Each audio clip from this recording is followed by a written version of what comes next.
Bueno, empezamos formalmente el encuentro de hoy. Les contamos a Silvia que el ciclo de diálogos que nos inspira viene desarrollándose desde principios de la pandemia, desde marzo de este año, con la participación de personas que para nosotros son muy relevantes, a quienes leemos, con quienes discutimos, o eventualmente escuchamos y nos abren algunas puertas que siempre son diferentes a los abordajes que tenemos en didáctica general. Y realmente es un ciclo de diálogo que nos inspiran.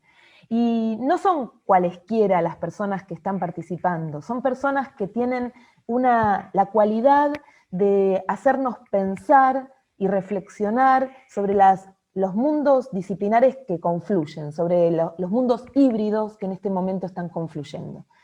Y para nosotros tu presencia es muy importante, Silvia, porque no solo porque sos periodista, porque sos magíster en comunicación y cultura, por tu experiencia en la radio, sino por los modos que tenés de aproximarte a los jóvenes de manera tan cercana, y cómo vos abrís las puertas desde tus programas radiales a las reflexiones en torno a las tecnologías, a la educación, a la multiplataforma, a la construcción de una ciudadanía.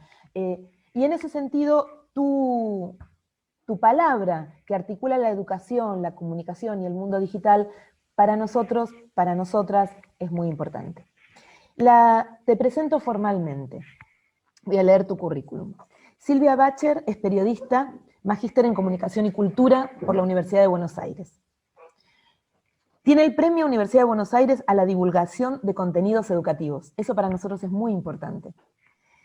El premio Martín Fierro, Radio, categoría cultural educativa, conduce Rayuela, Radio con Voz, colabora con diferentes medios gráficos. Obtuvo la beca Salzburg Seminar, UNESCO París, París Eisenhower Fellowship, donde integra el comité de seguimiento de temas de género a nivel global, que es otro de nuestros temas de interés. Escribió 2 libros que acabo de mostrarles, y otro más: Navegar entre culturas, educación, comunicación y ciudadanía digital, Tatuados por los medios, dilemas de la educación en la era digital, ambos de Paidós, y Diálogos sobre comunicación y juventud, editado por la UNESCO, entre otros. Escribió artículos para publicaciones académicas y de divulgación en revistas nacionales e internacionales, y tiene una ardua experiencia en los medios de comunicación. Lidera la asociación civil Las Otras Voces, Comunicación para la Democracia, declarada de interés educativo por el Ministerio de Educación de la Nación. Forma parte de los pioneros en el desarrollo del campo de la comunicación y educación en América Latina. Es consultora de organismos nacionales e internacionales en diseño y dirección de programas de comunicación, educación y juventud, y además es docente de Flaxo. Pero además es muy activa en las redes sociales, en Twitter y en Instagram. Hecha esta presentación, ya podrán imaginar por qué la invitamos a participar de este ciclo de diálogos que nos inspiran. Y bueno, abrimos el diálogo con tu voz, Silvia, desde donde vos quieras comenzar. Primero, decirles que para mí es una alegría siempre poder dialogar, poder escuchar. Por eso agradecerle a Miriam esta invitación que tenemos agendada hace un montón de meses y que yo espero la verdad con muchísima expectativa. Vamos a tener un primer momento en el que voy a tratar de poner algunas ideas que no son las de los libros, porque las de los libros ya están ahí. Pero sí algunas puntas para que después podamos conversar. Vivimos un tiempo de transformación, todos los tiempos son de transformación, ¿no? Pero cuando Las Otras Voces cumplió 10 años, la Asociación Civil Las Otras Voces, Comunicación para la Democracia, cumplió 10 años, invitamos a Jesús Martín Barbero, que es para mí mi referente más importante en muchos sentidos, académico también, y él ¿saben quién es Jesús Martín Barbero? ¿Lo leyeron? Quienes no lo hayan leído, yo los invito y las invito a leerlo. Jesús Martín Barbero es un pensador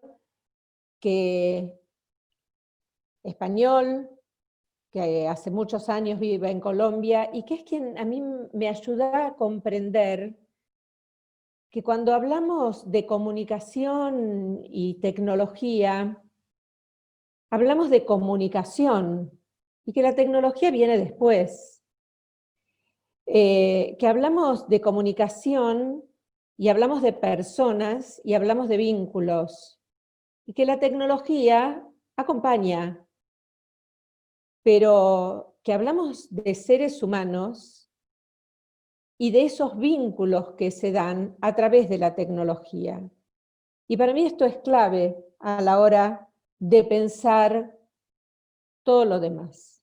Muchas veces cuando hablamos de comunicación o cuando se habla de comunicación, se habla de dispositivos y de cómo instrumentarlos, de cómo incorporarlos en la educación, de cómo incorporarlos al aula, de cómo trabajar con ellos, de qué plataformas, de qué contenidos, de qué didáctica o qué estrategias. Y las y los estudiantes están ausentes. Bueno, esa no es mi mirada. Creo que lo encontraron en los libros. Espero que lo hayan encontrado. Esa mirada es absolutamente sintonizada con la mirada de Jesús Martín Barbero.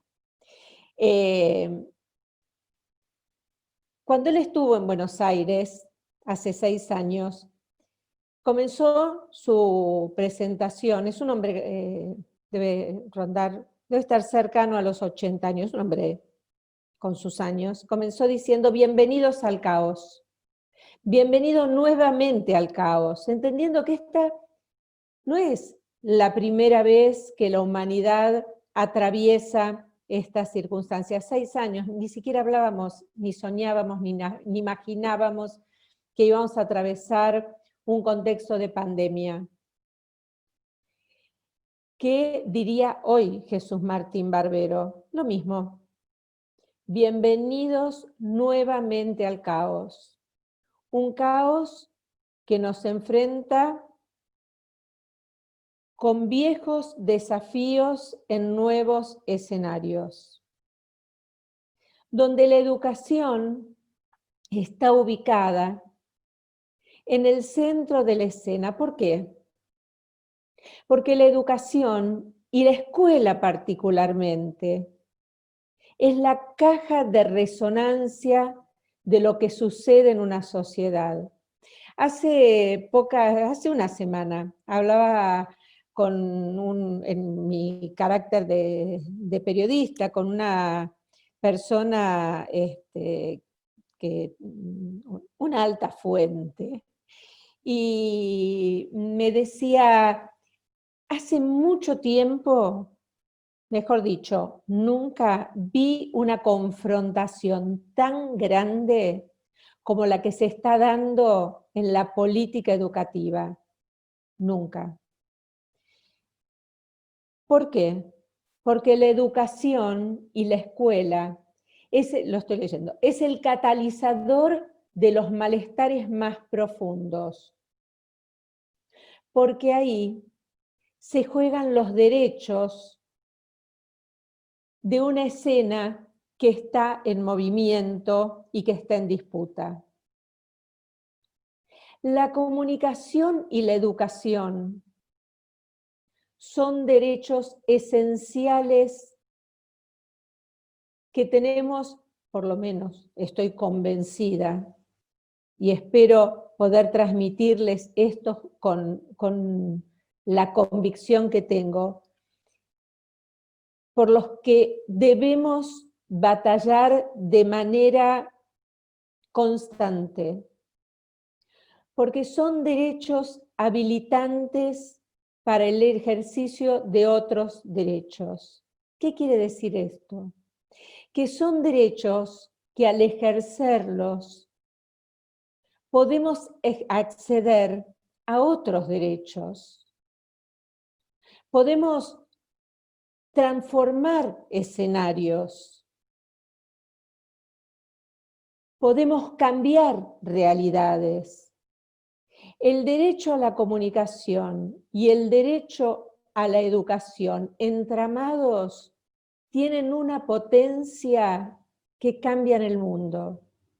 Y ese es el poder que tenemos nosotras y nosotros desde el lugar que estamos eligiendo. Claudia y Abby lo marcaban claramente cuando decían: elegimos este lugar y nos sentimos muy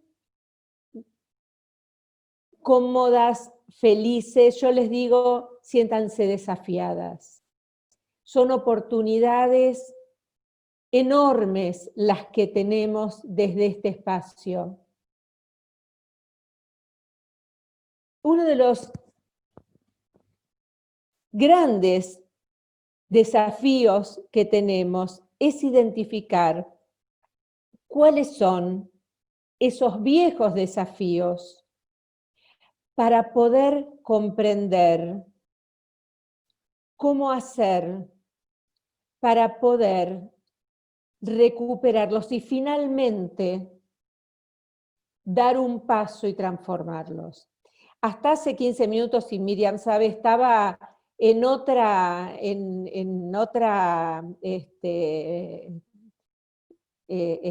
otro encuentro, que era la presentación de un informe muy interesante, del que después vamos a hablar, donde uno de los investigadores que habló antes que yo decía: bueno, yo quiero decir que estoy muy contento, se presentaba, ¿no? Entonces decía: bueno, yo estoy muy contento con los logros que he tenido a lo largo de mi carrera. Y cuando me tocó presentarme así, yo tengo que decir que yo ya estoy absolutamente frustrada con mi carrera. Y todos se reían. No, les digo la verdad, de los logros que yo me propuse, no conseguí nada. O sea, mi logro más deseado era fortalecer y visibilizar las voces de les adolescentes. No lo logré. Puse en agenda algunos temas. De esto se habla. Ahora se habla, no se hace. De mi objetivo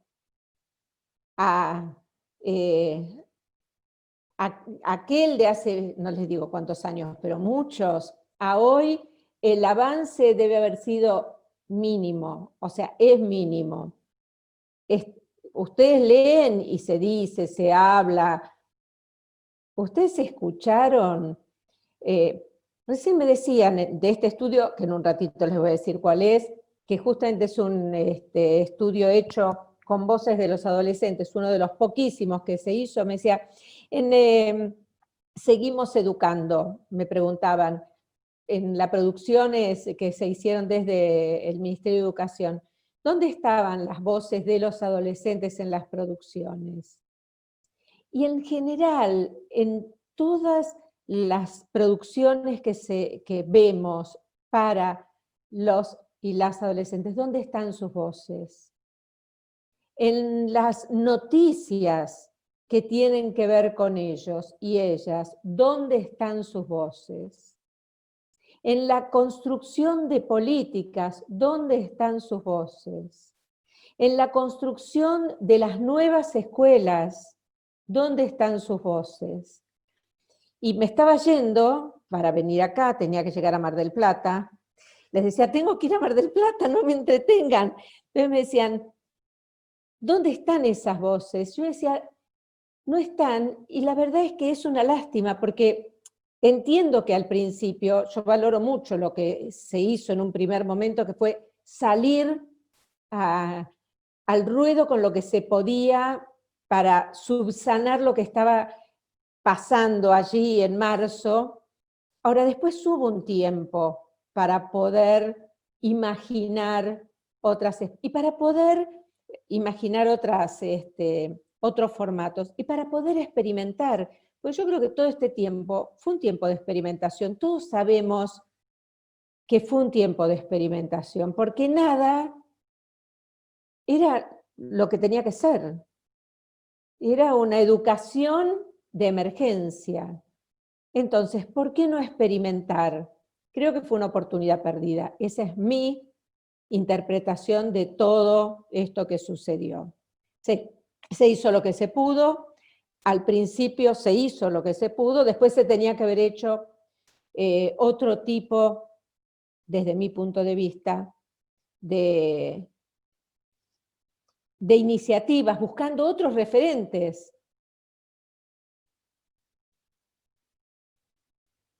Que incorporaran otras culturas, que incorporaran otras voces. Porque es imposible construir nuevos escenarios sin reconocer estos nuevos sujetos, a estos nuevos sujetos que se construyen tan diferentes a quienes nos proponemos armar espacios para ellos.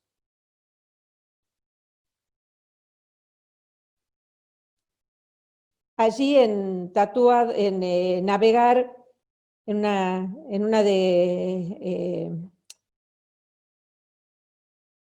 alguna de los capítulos, cuando pienso en cómo construir los nuevos modelos de pedagógicos, digo, no podemos incorporar en esos modelos al final a los estudiantes. Necesitamos incorporarlos desde el primer momento para que ese espacio realmente los interpele y los sume, y los incorpore. Una de las particularidades que nos muestran todos los estudios que vamos leyendo vinculados a este tiempo de pandemia y de los riesgos mayores que esta trama de la comunicación y la educación tiene que tener en cuenta, lo tiene que tener en cuenta siempre, pero fundamentalmente en este momento, es que todos los viejos desafíos están en este tiempo ampliados de una manera profunda. Y uno de los mayores desafíos, uno de los mayores problemas que se nos presenta es la brecha que sabemos que existe y que en principio pensamos que es económica, pero que indudablemente es infinitamente mucho más que económica. Pensamos que es económica porque los datos de UNICEF de agosto, por ejemplo, nos dicen que la pobreza en la infancia en Argentina llega al 62%. Pero cuando nos adentramos en ese número, empezamos a ver, por ejemplo, que... permiso, voy a sacar sus hermosos rostros para entrar aquí. Lo que vemos es que esa brecha nos dice muchas otras cosas. Nos dice que mientras, y acá sí empiezo ya con este informe que quería compartir con ustedes, hace una semana se presentaron 2 informes que traían las voces de las y los adolescentes, cosa muy extraña, como suelo decirles, todos los estudios suelen hablar de las voces adultas, docentes, padres, madres. Hace un tiempo hubo un informe, hace algunos meses, del Ministerio de Educación de la Nación y UNICEF, que trajo algunas temáticas de los adolescentes, de sus percepciones, de sus sufrimientos, ahora vamos a hablar de eso. Pero la semana pasada, particularmente hubo dos, uno de la Asociación Civil Chicos.net con el apoyo de Facebook, y el otro de UNICEF, y tenía el apoyo que contó con el apoyo de Google, y marcaba, decía, algunas de las diferencias que implican este 62% de pobreza, que cuando nos adentramos a pensar en temas de brecha digital, vemos que en una familia de clase media, la brecha tiene determinadas características, porque en esa familia hay un determinado capital cultural que permite que las y los estudiantes puedan realizar las tareas escolares, y hay un escritorio con una computadora que, aunque sea compartida, está allí, y hay docentes que pueden acompañar el trabajo, ya sea a través de un classroom o a través de un celular, que aunque sea compartido está allí. Y en algunos casos el celular se vuelve indispensable porque no solamente facilita el estudio, sino también habilita información, contacta a esas, hablemos por ejemplo de adolescentes, contacta a adolescentes con su entorno, con sus amistades, y facilita el entretenimiento, mientras que en familias de grupos vulnerables no hay una PC en ese escritorio, ni siquiera hay conectividad. A veces el celular es compartido entre varios, y si no hay conectividad, bueno, no hay datos. Y si hay datos, si hay varios hijos, hay que ver cómo se recibe la tarea, y muchas veces se hace por WhatsApp, y entonces llegan cuadernillos, porque según el informe de Chicos.net, todo lo que se produjo, como decíamos, y lo comentaban, esta era la reunión que tenía previamente, seguimos educando, nadie visualizó los programas de televisión ni de radio, no usan los celulares para entretenimiento, son más espectadores que productores. Este concepto de prosumidores, que ahora si quieren podemos retomar más adelante, no existe, no configura su cotidianeidad, más bien genera, cuando reciben un celular, en el caso de esta investigación, Chicos.net les dio un celular, y entonces, bueno, es como un espacio deseado, este celular se convierte en un objeto simbólico y de lujo. Ahora, estas redes que tanto se valoran en más de un sentido,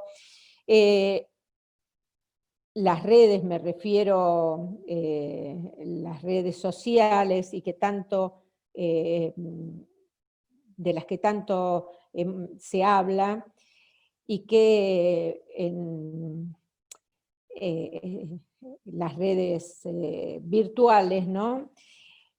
Qué interesante pensar que en el territorio se vuelven muy poderosas, y esas sí marcan una diferencia en la vida de las personas, porque uno de los aspectos que resalta la investigación de Facebook y Chicos.net es que una gran diferencia entre quienes participaban o no de esta investigación en los barrios más vulnerables de los chicos, chicas, es quienes participan o forman parte de la Asociación Civil La Poderosa, que es una asociación civil territorial, que si aquellos que, y aquellas que pertenecen o que forman parte de esta asociación están movilizados y de alguna manera se acercan, participan, están en contacto con otros, mientras que aquellos que no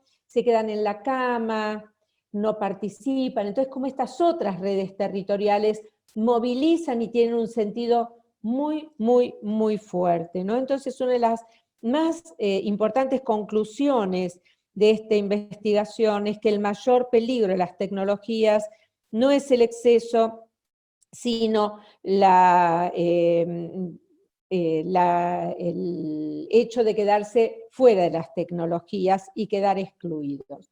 Sin embargo, esta es la conclusión de ChicosNet. Yo vuelvo a mi concepto, que es el desafío es quedar fuera del ejercicio de los derechos, porque también otro punto que marcaban es que una de las grandes diferencias entre uno y otro grupo es que en el grupo de los chicos de clase media es cuándo vuelven a la escuela, cómo vuelven a la escuela, mientras que en el caso de los chicos de los grupos más vulnerables es quiénes vuelven a la escuela. Y entonces otra vez estamos jugando con esta trama de derechos vinculados a la comunicación y a la educación. Hay otro tema que a mí me parece clave de esta investigación, por eso yo quería compartir y después volver un poquito al tema de derechos y al tema de soportes, que esta investigación tiene, y a la voz de los chicos quería volver, tiene un aspecto que a mí me resultó clave, porque no lo había pensado de esa manera, no sé si ustedes lo han pensado de esa manera, y es una observación que hace una antropóloga y comunicadora que se llama Paula Sibilia, es argentina y vive hace muchos años en Brasil. Y quería compartirles un párrafo nada más, y quería compartirlo con ustedes porque a mí me impactó mucho, entonces si me permiten, quería compartírselos. En estos meses, en cambio, las computadoras y los teléfonos celulares e internet se convirtieron en requisito obligatorio para acceder a la educación. Esto terminó demarcando un abismo entre quienes ya poseían los medios materiales y el bagaje cultural para lidiar con ellas, y quienes no cuentan con nada de eso. No obstante, cuando la mayor parte de la experiencia escolar ocurría de modo presencial dentro del edificio escolar, esa brecha del acceso digital era preocupante, pero tangencial. Ahora, de repente, se tornó un factor absolutamente determinante. Las tecnologías dejaron de ser un agente externo que perturbaba la dinámica escolar más tradicional para convertirse en el lugar donde la escuela pasó a funcionar. Y escuchen esto, es un brusco proceso, no solo de digitalización no planeada de la enseñanza, sino también algo todavía más delicado o peligroso, una brusca y no planeada privatización del acceso a la educación. Yo tengo un dispositivo, accedo a una educación. No tengo un dispositivo, no accedo a la educación. En lo personal me pareció una observación sumamente impactante, porque el dispositivo es un objeto de consumo. Entonces, nosotros nosotras, estamos convencidos que la educación es un derecho, no es un objeto de consumo.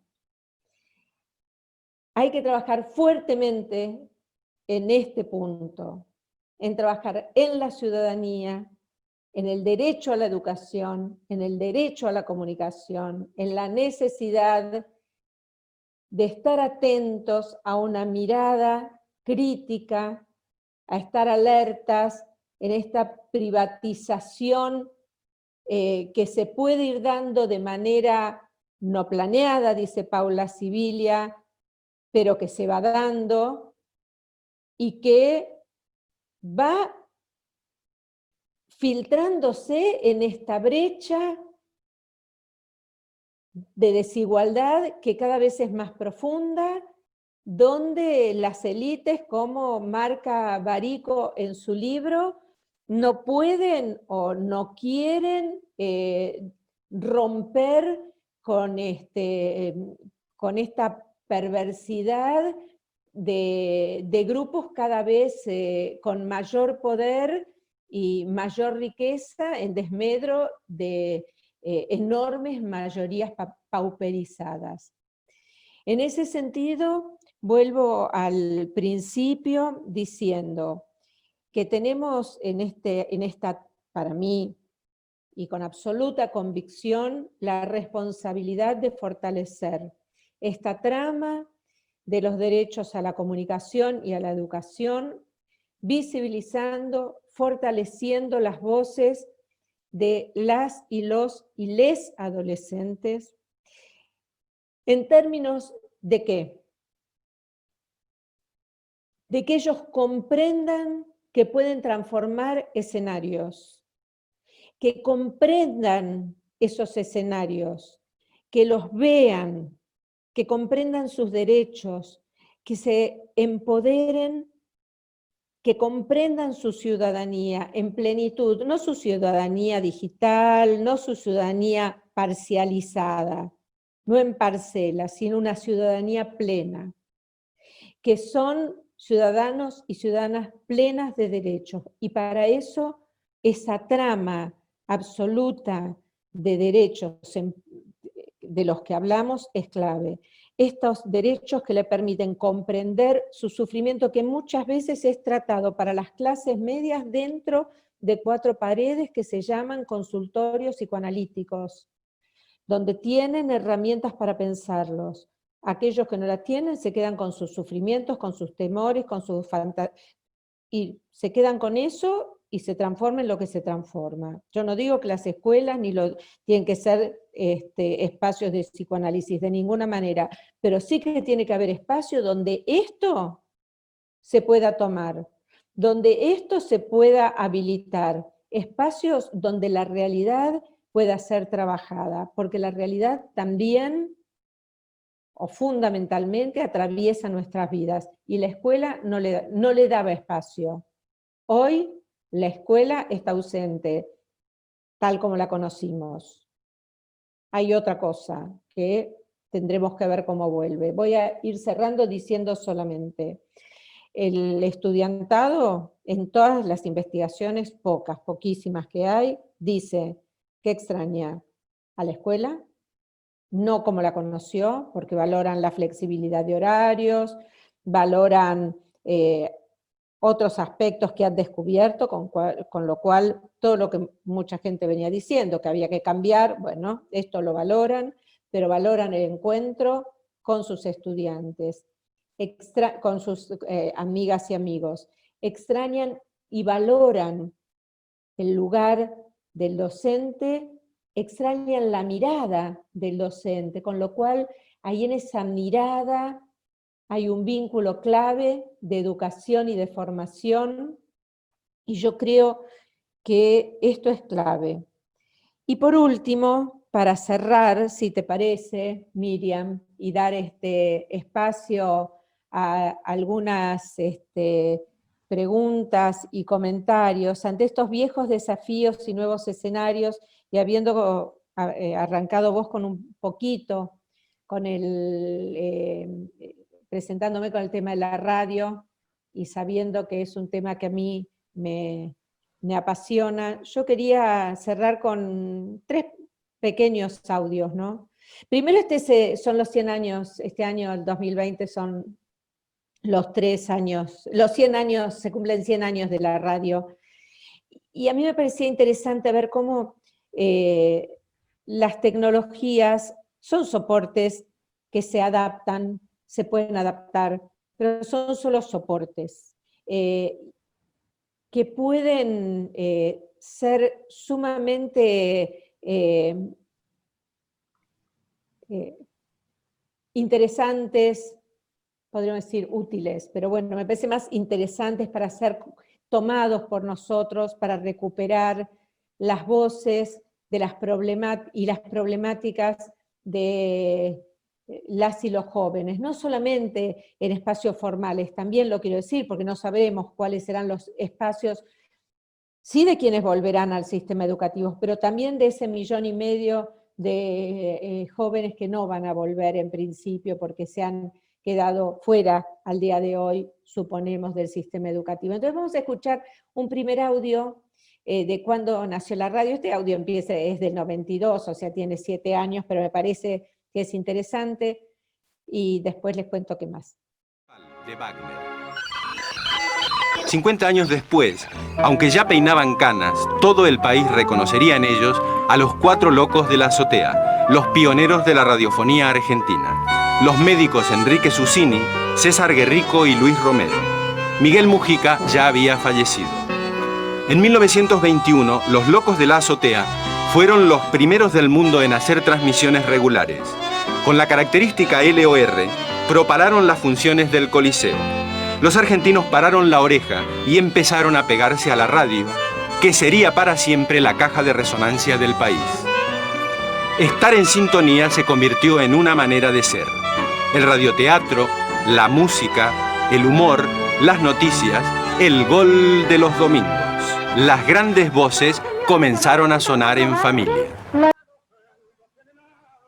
Esa era la invitación a hacer, les digo, este año cumplió 100 años, era del 92, pero saber cómo empezó la radio, y me parecía una buena puerta de entrada para ver cómo se va adaptando y cómo va respondiendo a un tiempo. Y ahora vamos a escuchar qué pasa 100 años después, qué posibilidades nos da un formato. ¿Quién escucha radio hoy? A ver, pero vamos a ver si escucharían esto que vamos a poner ahora. ¿Sabías que WeChat, el supuesto WhatsApp chino, es en realidad una poderosa herramienta de biocontrol? ¿Por qué Facebook, Amazon o Netflix han conquistado el mundo? ¿Has oído hablar de conceptos como capitalismo de plataformas o siliconización del mundo? ¿Sabías que la obsesión por la disrupción de Facebook ha sido causante, más o menos indirecta, de un genocidio? ¿Habría que impedir que las plataformas se conviertan en monopolios? Enseguida, algunas respuestas y nuevas preguntas para pensar y aprender juntos en Solaris, ensayos sonoros para ser más contemporáneos. Capítulo 2. Plataformas. El pasado mes de junio hice un viaje al futuro. Un futuro inmediato, muy cercano. No te vas a creer lo que vi allí. Existía una app que todo el mundo llevaba en su teléfono. Es más, para muchos era la única app de su móvil. Jorge Carrión, ¿no? Y lo encuentran en la web, es el podcast de él. Y él después dice, podríamos seguir escuchando, debe faltar un minuto más, que es otro formato de radio. Este es otro formato de radio. Hay muchísimos podcasts. Esto es la radio que escuchan los adolescentes. Entonces son otros modos de escuchar radio, otros modos de producir radio. Decíamos antes que cuando hablábamos del estudio de Chicosnet, que una de las grandes diferencias entre un grupo y otro grupo es que unos pueden ser prosumidores, o sea, consumir y producir, mientras que el otro se mantiene como consumidores y no productores. Vamos a escuchar ahora el último de los audios, que es un spot que produjo un grupo de estudiantes en un proyecto que desde la Asociación Civil Las Otras Voces, que es una asociación civil que integro, desarrollamos hace unas 2 semanas. Junto con UNICEF y otras organizaciones sociales, nosotros trabajamos mucho en producción radial, porque nos apasiona, en un proyecto que se llama Puedo Decidir, y que trabaja sobre la prevención del embarazo adolescente no planificado, no intencional. Y eran chicos de Mendoza, Tucumán, La Plata y Ciudad de Buenos Aires. Trabajamos mucho en capacitación de radio y de la temática, de ESI. Y después produjeron spots radiales. Vamos a escuchar uno de esos.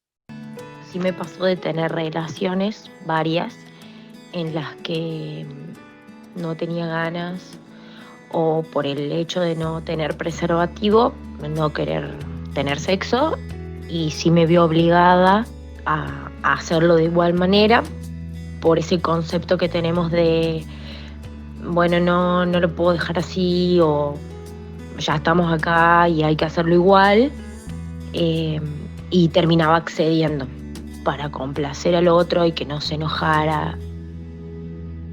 Esto del hecho de decidir cuándo, cómo y con quién tener relaciones sexuales. Que no te presionen. Es un mensaje de jóvenes de organizaciones y escuelas de distintas partes del país junto a la Asociación Civil Las Otras Voces en la campaña por la prevención del embarazo no intencionado en la adolescencia. Búscanos en las redes. #Puedo Decidir. Presten atención a estos últimos 3 audios y estas 3 dimensiones que nos aporta Silvia respecto de cómo fue variando un concepto radial y cómo no necesitamos, en este caso, ninguna imagen para poder sostener este relato, ¿no? Cómo Silvia, en esto que nos comparte, en este último audio, que podría haber sido un podcast también, hace visible en todos los sentidos de la representación de la visibilidad, la voz de los adolescentes. Pero presten atención a esto porque tal vez es el guiño que nosotros después vamos a construir para sus instancias próximas, que era lo que le decíamos a Silvia. Hay un momento de esta charla que tiene mucho que ver con el futuro parcial.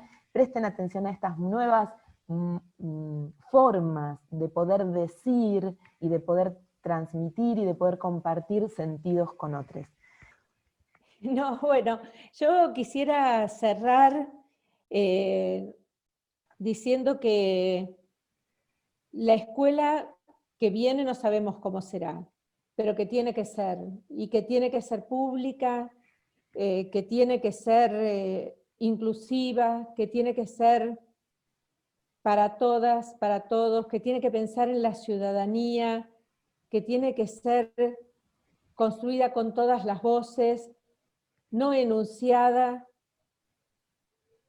para todas las voces, sino constituida por todas las voces, que es lo más difícil, porque los adultos, las adultas tenemos la convicción que sabemos todo, y que decimos que les damos lugar y no se lo damos, que hablamos por ellos, que hablamos por ellas, y la salud integral incluye indudablemente la salud mental. Ya antes de este tiempo, la depresión y las temáticas vinculadas al suicidio en el mundo en general, en América Latina y en Argentina, crecen, y no podemos ser cómplices de eso. Los derechos a la comunicación y los derechos a la educación son oportunidades claves para abordar esas temáticas, son vías para abrir esas temáticas, para que los chicos puedan compartir. Tengo infinitas experiencias de cómo cuando uno habilita la palabra, todo se transforma. Todo empieza a ordenarse en la cabeza y en la realidad. Tenemos esa oportunidad. Leyeron mis libros, saben que en el primero hablé de la escuela Wiki, en el segundo hablé del sistema educativo Wiki, hoy les hablé de qué pasa cuando en el territorio esas redes no son virtuales, sino que son territoriales, son redes Wiki. Son Wiki, pero Wiki en el sentido humano. Tenemos ese compromiso, no solamente esa oportunidad, y me parece que no tenemos derecho a desaprovecharlo. Hay que dar ese paso, hay que darlo, y tenemos el compromiso.